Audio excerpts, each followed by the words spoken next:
34 സങ്കീർത്തനം 10 വാക്യം. ബാലസിംഹങ്ങളും ഇരകിട്ടാതെ വിശന്നിരിക്കും. യഹോവയെ അന്വേഷിക്കുന്നവർക്ക് ഒരു നന്മയ്ക്കും കുറവില്ല.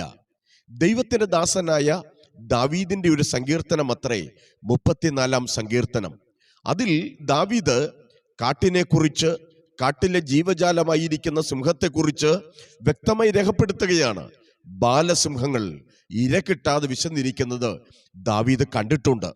എന്നാൽ സങ്കീർത്തനങ്ങൾ മുൻപോട്ട് പോകുമ്പോൾ ദാവീദ് മറ്റൊരു സങ്കീർത്തനത്തിൽ താൻ കാണാത്ത കാര്യം പറയുന്നുണ്ട്. ഞാൻ ബാലനായിരുന്നു, വൃദ്ധനായി തീർന്നു. നീതിമാന്റെ സന്തതി അപ്പം ഇരക്കുന്നതും അവൻ തുണയില്ലാതെ ഇരിക്കുന്നതും ഞാൻ കണ്ടിട്ടില്ല. ബാലസിംഹങ്ങൾ ഇരകിട്ടാതെ വിശന്നിരിക്കുന്നത് ദാവീദ് കണ്ടിട്ടുണ്ട്. പക്ഷെ നീതിമാന്റെ സന്തതി അപ്പം ഇരക്കുന്നത് തൻ്റെ ജീവിതകാലത്ത് താൻ കണ്ടിട്ടില്ല എന്ന് അവിടെ രേഖപ്പെടുത്തുകയാണ്. 34 സങ്കീർത്തനം 10 വാക്യത്തിൽ ബാലസിംഹങ്ങൾ ഇരകിട്ടാതെ വിശന്നിരിക്കും എന്ന് നാം പറയുമ്പോൾ അതിൻ്റെ ഒത്തുവാക്യം കിടക്കുന്നത് നഹൂമിന്റെ പുസ്തകം 2-ാം അധ്യായം അതിൻ്റെ 12 വാക്യത്തിലാണ്.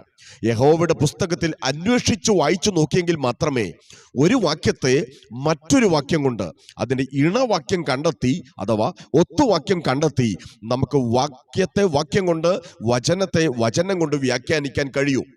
34 സങ്കീർത്തനം 10 വാക്യത്തിന്റെ ഒത്തുവാക്യം കിടക്കുന്നത് നഹൂം 2:12 ബാലസിംഹങ്ങൾ ഇരകിട്ടാതെ വിശന്നിരിക്കുമെന്ന് പറയുമ്പോൾ നഹൂം 2 അതിൻ്റെ 12 വാക്യത്തിൽ നഹൂം പ്രവാചകൻ പറയുകയാണ്, സിംഹത്തിന്റെ കൂടിനെ കുറിച്ച്, സിംഹത്തിന്റെ ഗുഹയെക്കുറിച്ച്, സിംഹത്തിന്റെ ഗഹ്വരങ്ങളെക്കുറിച്ച്. ആമേൻ. അവിടെ നഹൂം പറയുകയാണ്, സിംഹം തൻ്റെ കുട്ടികൾക്ക് വേണ്ടി മതിയാകുവോളം കടിച്ചു കീറിയതിനെ കൊണ്ട്, സിംഹിക്ക് വേണ്ടി അഥവാ മിസസ് സിംഹത്തിന് വേണ്ടി അവൻ ഞെക്കിക്കൊന്നതിനെ കൊണ്ട്, അങ്ങനെ ഓൾമോസ്റ്റ് കടിച്ചു കീറിയതിനെ കൊണ്ട്, ഞെക്കിക്കൊന്നതിനെ കൊണ്ട് തൻ്റെ ഗുഹകളെയും ഗഹ്വരങ്ങളെയും ഏത് സമയത്തും നിറച്ചു വച്ചിരിക്കുന്നുവെന്ന് നഹൂം പറയുകയാണ്. ഏതു സമയത്തും നിറവുള്ള, ഏതു സമയത്തും മുട്ടില്ലാത്ത, ഏതു സമയത്തും കരുതി വച്ചിരിക്കുന്ന ഒരു ജീവജാലമത്രേ സിംഹം എന്ന് പറയുന്നത്. തൻ്റെ സിംഹിക്ക് വേണ്ടി, തൻ്റെ കുട്ടികൾക്ക് വേണ്ടി അഥവാ ബാലസിംഹങ്ങൾക്ക് വേണ്ടി എപ്പോഴും കരുതലുള്ള ഒരു ജീവജാലമത്രേ സിംഹം. എത്ര കരുതലുണ്ടെങ്കിലും, എത്ര ഞെക്കിക്കൊന്നതിനെ കൊണ്ട്, കടിച്ചു കീറിയതിനെ കൊണ്ട് ഒരു നിറവുള്ള അനുഭവമാണ് സിംഹത്തിന്റെ ഗുഹയെങ്കിലും ദാവീദ് ചിലപ്പോഴൊക്കെ താൻ ചെറുപ്പകാലത്ത് വനാന്തരത്തിൽ ആടുകളെ മേയിച്ചുകൊണ്ട് നടന്നപ്പോൾ താൻ തൻ്റെ കണ്ണുകൊണ്ട് കണ്ട ഒരു കാര്യമാണ് രേഖപ്പെടുത്തുന്നത്. ബാലസിംഹങ്ങൾ എത്രയോ തവണ വിശന്ന് ഇരകിട്ടാതെ വലഞ്ഞു നടക്കുന്നത് ദാവീദ് കണ്ടിട്ടുണ്ട്. എന്നെ കേൾക്കുന്ന ദൈവത്തിൻ്റെ പൈതലേ, സിംഹത്തിൻ്റെ ഗുഹ ഇത്ര കരുതലുള്ളതാണെങ്കിലും, ഇത്ര നിറവുള്ളതാണെങ്കിലും, ഇത്ര ഏതു സമയത്തും അവനൊരു കരുതലുള്ളതാണെങ്കിലും, അവിടെയും പട്ടിണി, അവിടെയും ഇല്ലായ്മ, അവിടെയും ഞെരുക്കം, അവിടെയും ശൂന്യത കടന്നു ചെല്ലും. പക്ഷേ യഹോവ എൻ്റെ ഇടയനാകുന്നു, എനിക്ക് മുട്ടുണ്ടാകയില്ല എന്ന് പറയുന്നത് പോലെ 84 സങ്കീർത്തനം 11 വാക്യത്തിൽ നേരോടെ നടക്കുന്നവർക്ക് ഒരു നന്മയ്ക്കും കുറവില്ല എന്ന് പറയുന്നത് പോലെ, യഹോവയെ അന്വേഷിക്കുന്നവർക്ക് ഒരു മുട്ടും ഉണ്ടാകുവാൻ ദൈവം സമ്മതിക്കയില്ല എന്ന് പറയുന്നത് പോലെ, ദൈവത്തെ അന്വേഷിക്കുന്ന ദൈവമക്കളെ ദൈവം നടത്തുവാൻ ശക്തനായ ദൈവമാണ്. ഏലിയാവിന്റെ ചരിത്രം അതല്ലേ നമ്മെ പഠിപ്പിക്കുന്നത്? കാക്കയിലൂടെ, വിധവയിലൂടെ, ദൈവത്തിന്റെ ദൂതനിലൂടെയല്ലേ ദൈവം അദ്ദേഹത്തെ നടത്തിയത്.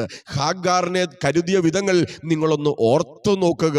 അതുകൊണ്ട് സ്വർഗത്തിലെ ദൈവം ഇസ്രായേൽ മക്കളെ വിതയും കൊയ്ത്തുമില്ലാത്ത 40 വർഷം മരുഭൂമിയിൽ നടത്തിയതുപോലെ അവിടുന്ന് നമ്മയും കരുതുന്ന, നമുക്ക് വേണ്ടി പ്രവർത്തിക്കുന്ന ദൈവമത്രേ. സ്തോത്രം. 104 സങ്കീർത്തനം 21 വാക്യം, ബാലസിംഹങ്ങൾ ഇരയ്ക്കായി അലറുന്നു, അവ ദൈവത്തോട് തങ്ങളുടെ ആഹാരം ചോദിക്കുകയാണ്. പലപ്പോഴും ബാലസിംഹങ്ങൾ ഇര കിട്ടാതെ വിശന്ന് നടക്കുമ്പോൾ, അലഞ്ഞു തിരിഞ്ഞു നടക്കുമ്പോൾ, ഒടുവിൽ അവരുടെ മനോമുഖരത്തിൽ ദൈവം വെച്ചൊരു ചിന്തയുണ്ട്. ആമൻ. എല്ലാറ്റിനും ആഹാരം കൊടുക്കുന്ന സൃഷ്ടികർത്താവായ ഒരു ദൈവമുണ്ടെന്ന്. ആ ചിന്തയിൽ നിന്നാണ് ആമേൻ സിംഹങ്ങൾ ദൈവത്തോട് ചോദിക്കുന്നത് 104:21 ബാലസിംഹങ്ങൾ ഇരയ്ക്കായി അലറുകയാണ്. അവ ദൈവത്തോട് തങ്ങളുടെ ആഹാരം ചോദിക്കുകയാണ്. അതിന്റെ മറുപടിയാണ് 147 സങ്കീർത്തനം 9 വാക്യത്തിൽ എഴുതിയിരിക്കുന്നത്. അവൻ മൃഗങ്ങൾക്കും കരയുന്ന കാക്കക്കുഞ്ഞുങ്ങൾക്കും അതതിന്റെ ആഹാരം കൊടുക്കുന്ന ദൈവമാണ്. അവൻ അലറുന്ന ദൈവത്തോട് ഇരയ്ക്കു വേണ്ടി ചോദിക്കുന്ന മൃഗങ്ങൾക്കും അപ്പോൾ തന്നെ കരയുന്ന കാക്കക്കുഞ്ഞുങ്ങൾക്കും, എല്ലാ കാക്കക്കുഞ്ഞുങ്ങൾക്കും ദൈവം ആഹാരം കൊടുക്കുന്നില്ല. കരയുന്ന കാക്കക്കുഞ്ഞുങ്ങളുണ്ട്.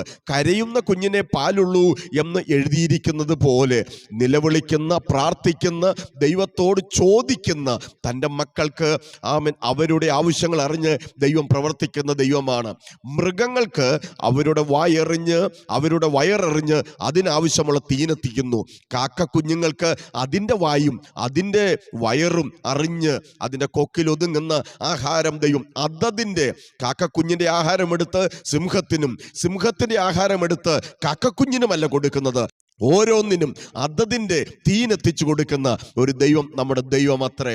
യോബിന്റെ പുസ്തകം 38 41 വാക്യത്തിൽ അതിനാണ് ഇങ്ങനെ എഴുതിയിരിക്കുന്നത്: കാക്കക്കുഞ്ഞുങ്ങൾ ഇര കിട്ടാതെ ദൈവത്തോട് ഉഴന്ന് നിലവിളിക്കുമ്പോൾ അതിന് ആവശ്യമായ തീൻ എത്തിച്ചു കൊടുക്കുന്നത് ആരാണ്? സ്തോത്രം, ഹല്ലേലൂയ.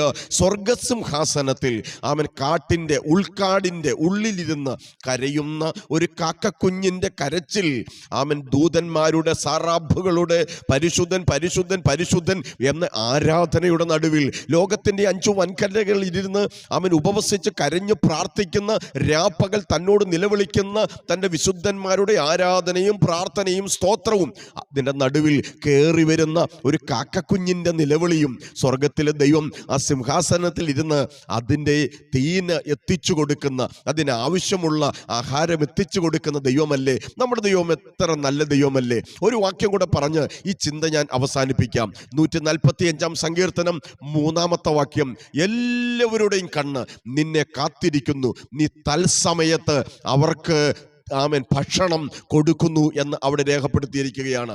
എല്ലാവരുടെയും കണ്ണ്, സ്തോത്രം, മൃഗങ്ങളുടേതാകട്ടെ, പക്ഷിയുടേതാകട്ടെ, മനുഷ്യരുടേതാകട്ടെ, എല്ലാവരുടെയും കണ്ണ് നോക്കിയിരിക്കുന്നത് നമ്മുടെ സ്വർഗത്തിലെ ദൈവത്തെയാണ്. അപ്പോൾ ദൈവം തത്സമയത്ത് അവർക്ക് ആവശ്യമുള്ളത് എല്ലാം നൽകുന്ന ദൈവമാണ്. ജീവനും ഭക്തിക്കും വേണ്ടുന്നതെല്ലാം നമുക്ക് തരുന്ന ദൈവം.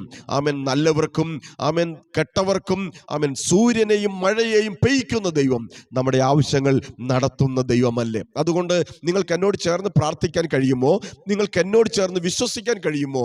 ബാലസിംഹങ്ങൾ ഇര കിട്ടാതെ വിശന്ന് നടന്നേക്കാം, പക്ഷേ യഹോവയെ അന്വേഷിക്കുന്നവർക്ക് ഒരു നന്മയ്ക്കും കുറവില്ല. മാത്രമല്ല നഹൂം 2:12 നിങ്ങളുടെ ജീവിതത്തിൽ അത് ബൈഹാർട്ടാക്ക്, മനപ്പാടമാക്ക്. സിംഹം എത്ര തന്നെ തൻ്റെ കുഞ്ഞുങ്ങൾക്ക് വേണ്ടി കടിച്ചു കീറിയതിനെ കൊണ്ട്, തൻ്റെ സിംഹികൾക്ക് വേണ്ടി ഞെക്കിക്കൊന്നതിനെ കൊണ്ട് ആ ഗുഹകൾ, ആ ഗഹ്വരങ്ങൾ നിറച്ചു വെച്ചാലും അവിടെയും പട്ടിണി കടന്നു ചെല്ലും, അവിടെയും ഇല്ലായ്മയും ഞെരുക്കവും ബുദ്ധിമുട്ടും കടന്നു ചെല്ലും. പക്ഷെ ആ സമയത്തും ഒരു ദൈവ പൈതലിനെ പോഷിപ്പിക്കാൻ ദൈവം ശക്തനായ ദൈവം അത്രേ. ഇന്ന് എത്ര പേർ അത് വിശ്വസിക്കുന്നുണ്ട്? ദൈവത്തിൻ്റെ കരുതലിൽ ദൈവം പ്രാർത്ഥന കേൾക്കുന്ന ദൈവമാണെന്ന്, ദൈവം മറുപടി തരുന്ന ദൈവമാണെന്ന്, ദൈവം അത്ഭുതങ്ങളുടെ ദൈവമാണെന്ന്. കരയുന്ന കാക്കക്കുഞ്ഞുങ്ങൾക്ക് മാത്രമല്ല, ബാലസിംഹങ്ങൾക്ക് മാത്രമല്ല, അവിടുന്ന് എല്ലാവർക്കും വേണ്ടി പ്രവർത്തിക്കുന്ന ദൈവമാണെന്ന്, അത് കരയുന്ന കാക്കക്കുഞ്ഞുങ്ങൾക്ക് പ്രവർത്തിക്കുന്ന ദൈവമാണെന്ന് നിങ്ങൾക്കൊന്ന് വിശ്വസിക്കാൻ കഴിയുമോ?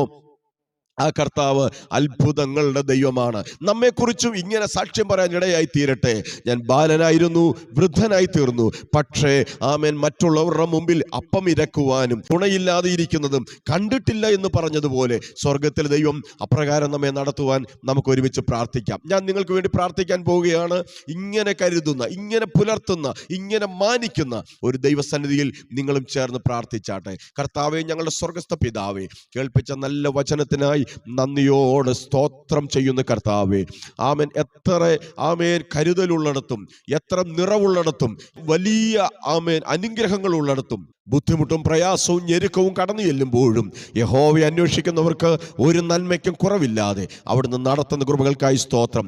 എന്നെ കേൾക്കുന്ന പ്രിയപ്പെട്ടവരിൽ ആരെങ്കിലും ബുദ്ധിമുട്ടോടെ, ഞെരുക്കത്തോടെ, ഭാരത്തോടെ, അത് കടമാകട്ടെ, രോഗമാകട്ടെ, നിന്ദകളാകട്ടെ, ഏതെങ്കിലും നിലയിലുള്ള വിഷമമാകട്ടെ, അവർ ഭാരപ്പെടുന്നുണ്ടെങ്കിൽ കരയുന്ന കാക്കക്കുഞ്ഞിൻ്റെ ആവശ്യം നിവർത്തിച്ചു കൊടുക്കുന്ന ദൈവം അവരുടെ ജീവിതത്തിലും ഒരത്ഭുതം ചെയ്യുവാൻ ഞാൻ അവിടുത്തോട് പ്രാർത്ഥിക്കുന്നു. പിതാവിൻ്റെയും പുത്രൻ്റെയും പരിശുദ്ധാത്മാവിൻ്റെ നാമത്തിൽ ഞാൻ അവരെ അതിനുവേണ്ടി ബ്ലസ് ചെയ്യുന്നു. കർത്താവ് പ്രാർത്ഥന കേൾക്കുന്നതിനായി സ്തോത്രം. യേശു ക്രിസ്തുവിൻ്റെ നാമത്തിൽ തന്നെ ആമേൻ. പോൾസ് മിനിസ്ട്രി എന്ന ഈ യൂട്യൂബ് ചാനൽ ഇതുവരെയും ശ്രദ്ധിച്ചതിന് ഞാൻ നിങ്ങൾക്ക് നന്ദി പറയുന്നു. മാത്രമല്ല, ഇതുവരെയും നിങ്ങൾ ഈ ചാനൽ സബ്സ്ക്രൈബ് ചെയ്തിട്ടില്ലെങ്കിൽ ആദ്യമായിട്ടാകുന്നു നിങ്ങൾ ഈ ചാനൽ ശ്രദ്ധിക്കുന്നതെങ്കിൽ ഇപ്പോൾ തന്നെ ലൈക്ക് ചെയ്യാം, ഷെയർ ചെയ്യാം, കമൻറ്റ് ചെയ്യാം. അപ്പോൾ തന്നെ നിങ്ങൾക്ക് ഒരു പ്രാർത്ഥനാ വിഷയമുണ്ടെങ്കിൽ എന്നെ വിളിക്കുവാൻ കഴിയും. കർത്താവ് നമ്മെ ഏവരെയും സഹായിക്കട്ടെ. നാളെ മറ്റൊരു മെസ്സേജുമായി വീണ്ടും കാണും വരെയും പ്രാർത്ഥനയിൽ ഓർക്കാം. ആമേൻ. God bless U.